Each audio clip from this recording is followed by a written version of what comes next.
Assalamualaikum warahmatullahi wabarakatuh. Tí a bá ti download Al-Qur'an yìí lórí Play Store, wá open ẹ̀. So, a lọ síbi òkè yìí. Níbi tí mo point sí. So, a wá síbi settings. Settings yìí. A wá síbi translations. Tí a bá ṣe download ẹ̀, Sahih International yìí ló máa gbé sí. Sahih International yìí, òun ló máa wà ńbẹ̀. So, a rí pé èmi mo ti unchoose ẹ̀. So, a wá ìsàlẹ̀, a wá eléyìí tó ń show yìí. A try láti locate ẹ̀ nísàlẹ̀. English Muhsin Khan àti Taqiyuddin Al-Hilali.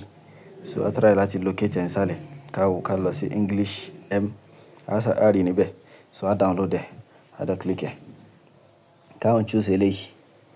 So, torí pé eléyìí tó jẹ́ correct translation fún Quran, òun ni eléyìí Muhsin Khan yìí.